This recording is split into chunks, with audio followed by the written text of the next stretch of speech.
హరి, గిరి అనేవాళ్ళు ఇరుగుపొరుగు ఇళ్లల్లో ఉంటున్న యువకులు. ఇద్దరికీ ఉద్యోగాలు లేవు. అయితే ప్రవర్తనలో మాత్రం ఇద్దరికీ ఏనుగుకు దోమకు ఉన్నంత తేడా. హరి ఇంట్లో తల్లికి, ఇంటి బయటి పనులకు తండ్రికి అడగకుండానే వీలైనంత సాయం చేస్తూ ఉంటాడు. ఊళ్ళోని పెద్దలకు మర్యాద ఇస్తాడు. తన ఈడువారితో ఎంతో స్నేహంగా ఉంటాడు. అందరూ హరిని మెచ్చుకుంటారు. తమ పిల్లలకు హరిలా ఉండాలని తరచూ చెబుతుంటారు. గిరి ప్రవర్తన హరికి పూర్తిగా భిన్నం. అతడు అడిగినా ఎవరికి ఏ సాయమూ చేయడు. ఎక్కువసేపు నిద్రపోతూ ఉంటాడు. పెద్దలను గౌరవించడు. పెద్ద చిన్న అని లేకుండా అందరితోనూ గొడవ పెట్టుకుంటాడు. అందరూ గిరిని తిట్టుకుంటారు. తమ పిల్లలకు గిరిలా ఉండకూడదని చెబుతూ ఉంటారు. తనకు చెడ్డ పేరు వచ్చిందని గిరికి తెలుసు. అయితే అందుకు కారణం తన ప్రవర్తన అని అతడు అనుకోడు. హరి కారణంగానే తనకు చెడ్డ పేరు వచ్చిందని అందరితో అంటాడు. ఉత్తపుణ్యాన హరిని అవకాశం దొరికినప్పుడల్లా శాపనార్థాలు పెడుతూ ఉంటాడు. ఇదంతా హరికి తెలుసు. అయినా అతడికి గిరి పట్ల కోపం లేదు. ఎవరైనా గిరి చెడ్డవాడని అంటే అందరి ప్రవర్తన ఒక్కలా ఉండదు. కానీ అంతా గిరిని నాతో పోల్చి చిన్నబుచ్చుతూ ఉంటారు. అందుకే అతడికి నా మీద కోపం. లేకుంటే మేమిద్దరం మంచి స్నేహితులమే అన్నాడు. ఇలా ఉండగా ఒక రోజున గిరి మేనమామ శంకరయ్య ఆ ఊరు వచ్చాడు. కాసేపు గిరితో మాట్లాడాక ఆయన, బాబు, నువ్వు చాలా తెలివైన వాడివి. మా ఊరు జమీందారుకు 2 చురుకైన కుర్రాళ్ళు కావాలి. ఒకడు పనికి, మరొకడు కబుర్లకి. నువ్వేమో జమీందారుకు కబుర్లు చెప్పి కాలక్షేపం చేస్తే మీ పొరుగింటి హరి పనులు చేసి పెడతాడు. జమీందారు మీ ఇద్దరూ జంటగా వెళ్తే తప్పక ఉద్యోగాలు ఇస్తాడు. ఆయన ఇచ్చే నెల జీతం కూడా చాలా ఎక్కువే ఉంటుంది అన్నాడు. నేను ఒక్కరిని వెళ్ళి అడిగితే నాకు ఉద్యోగం ఇవ్వడా మీ జమీందారు అని అడిగాడు గిరి. ఇవ్వడు. కబుర్లు చెప్పేవాడికి తనతో సమానంగా జీతం ఇస్తే పనిచేసేవాడికి అసంతృప్తిగా ఉంటుంది. అలాగని కబుర్లు చెప్పేవాడికి తక్కువ జీతం ఇస్తే వాడికి అసంతృప్తి పుట్టి కబుర్లు సరిగా చెప్పలేడు. అందుకని ఆ జమీందారు ఇందుకు అభ్యంతరం చెప్పని జంట యువకులకే ఈ ఉద్యోగాలు ఇస్తాడు. మీ హరి చాలా మంచివాడు. మీరు జంటగా వెళ్తే తప్పక ఈ ఉద్యోగాలు దొరుకుతాయి. వాటిలో మీరు తప్పక రాణిస్తారు అన్నాడు శంకరయ్య. నాకు ఉద్యోగం రాకున్నా పర్వాలేదు, కానీ హరికి మాత్రం రాకూడదు. అందుకే జమీందారు దగ్గరకు జంటగా వెళ్ళి ఉద్యోగం అడగడం నాకు ఇష్టం లేదు అన్నాడు గిరి ఆవేశంగా. ఆ హరి ఎంతో మంచివాడు.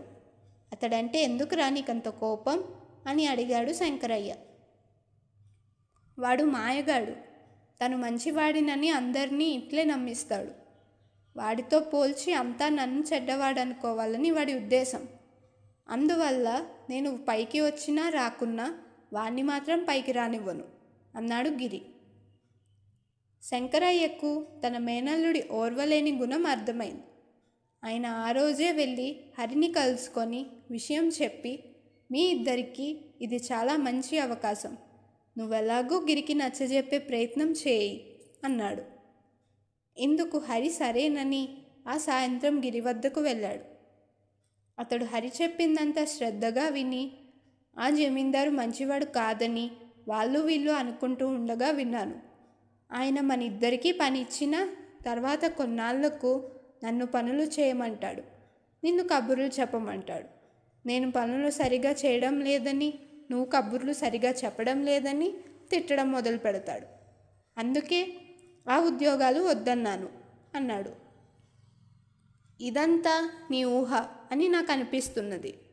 మరొకసారి బాగా ఆలోచించు అన్నాడు హరి. ఇందుకు గిరి చిరాగ్గా, పోనీ ఊహే అనుకుందాం. అయినా నాకు వాక్శుద్ధి ఉంది. నేనేమంటే అది జరుగుతుందని మా ఇంట్లో అంతా అంటారు. వారం రోజుల క్రితం నాకు జున్ను తినాలనిపించి ఇంట్లో పాలన్నీ విరిగిపోతే బాగుండన్నాను. ఆ రోజు పాలు విరిగిపోయాయి. 3 రోజుల క్రితం పెరట్లో మొక్కలకు నీళ్లు పోయమని అమ్మ బలవంత పెడితే కాసేపట్లో వాన పడుతుందిలే అన్నాను. నిజంగానే వాన పడింది. ఇప్పుడు జమీందారు దుష్టుడు అన్నాను. ఆ మాట నిజమే అవుతుంది, నా మాట నమ్ము అన్నాడు. నీ ఊహ నిజమైనా కాకపోయినా నాకు చాలా మంచి అవకాశం పోయిందని ఎంతో బాధగా ఉంది అన్నాడు హరి. అవకాశం నాకు పోయిందిగా, అయినా నా మూలంగా నీకు మంచి అవకాశం పోయిందని నువ్వు అనుకుంటున్నావు, కానీ అది నిజం కాదు. నీకు ఇంతకంటే గొప్ప అవకాశం తొందరలో వస్తుంది. అప్పుడు నీవు ఈ అవకాశం పోయినందుకు ఎంతగానో సంతోషిస్తావు. మరొకసారి చెబుతున్నాను, నా మాట నమ్ము. నాకు వాక్శుద్ధి ఉంది, నా మాట తప్పదు అని గిరి తన ఉద్దేశం ఖచ్చితంగా చెప్పేశాడు. హరి మంచివాడు కాబట్టి ఇంకేమీ అనలేక తిరిగి వెళ్ళాడు. అయితే ఆశ్చర్యంగా మరి 4 రోజులకు హరికి దూరపు బంధువు కేశవుల నుంచి కబురొచ్చింది. కేశవులు పట్నంలో ఉంటున్నాడు. ఆయన సముద్రయానం చేసి రకరకాల వ్యాపారాల ద్వారా కూర్చుని తిన్నా తరతరాలు తరగనంత ఆస్తిని సంపాదించాడు. ఆయనకు పిల్లలు లేరు. ఇప్పుడు ముసలివాడే పట్నంలో విశ్రాంతి తీసుకుంటున్నాడు. తన ఆస్తిని ధర్మకార్యాలకు వినియోగించాలని ఆయన కోరిక. అందుకు సమర్థుడు మంచివాడు అయిన యువకుడు కావాల్సి వస్తే ఎవరో ఆయనకి హరి పేరు చెప్పారు. తన ఆస్తిలో 4వ వంతు హరికిచ్చి తను అతడి వద్దనే ఉంటూ మిగతా ఆస్తిని ధర్మకార్యాలకు వినియోగించాలని ఆయన కోరుకుంటున్నాడు. ఆయన కోరిక మేరకు హరిపట్నం వెళ్ళి ఆయన్ను కలుసుకున్నాడు. ఆయనకు హరి నచ్చాడు. తర్వాత హరి తన ఊరు వచ్చి తన ఈ స్థితికి చేరుకునేందుకు సాయపడిన వారందరికీ పేరు పేరున కానుకలు ఇచ్చాడు. వారిలో తల్లిదండ్రులు, అన్నదమ్ములు, గురువులు, మిత్రులు ఉన్నారు. కానీ గిరి మాత్రం లేడు. గిరి అతన్ని కలుసుకొని, నా వాక్శుద్ధి వల్లనే నీకు ఉన్నత స్థితి కలిగింది. ఎంతో మంచివాడివని పేరు పొందిన నువ్వు నా విషయం మర్చిపోవడం విచిత్రంగా ఉంది అన్నాడు. ఇది వింటూనే హరి చీదరింపుగా, నాకు ఉద్యోగం రాకూడదని నీ ఉద్యోగావకాశాన్ని కూడా వదులుకున్న దుష్టుడివి. నీకు నిజంగా వాక్శుద్ధి ఉంటే నాకు మేలు జరగాలని కోరుకోవుగాక కోరుకోవు. వాక్శుద్ధి ఉండాలంటే మొదట మనసు నిర్మలంగా ఉండాలి. అది నీలో లేదు. ఆ పాలు విరగడం, వాన కురవడం ఒకటి నీ స్వార్థం కోసం, రెండోది పని తప్పించుకునేందుకు అన్నవే. మరొక సంగతి, తాను చెప్పిన చెడు పనులు జరిగినట్టయితే అలాంటి వారిని వాక్శుద్ధి కలవారని చెప్పరు, నాలుకపై మచ్చగలవారని అంటారు అని హరి అన్నాడు. గిరి వచ్చే కోపాన్ని బలవంతంగా ఆపుకుంటూ, ఆగావేం, ఇంకేమైనా ఉంటే చెప్పు అన్నాడు. హరి అతడు ముఖం కేసి ఒకసారి పరీక్షగా చూసి, చెప్పడానికి చాలా ఉంది. ప్రస్తుతానికి కానుకల సంగతి, నీకు కానుకలిస్తే అర్హత లేని వారిని సన్మానించినట్లే.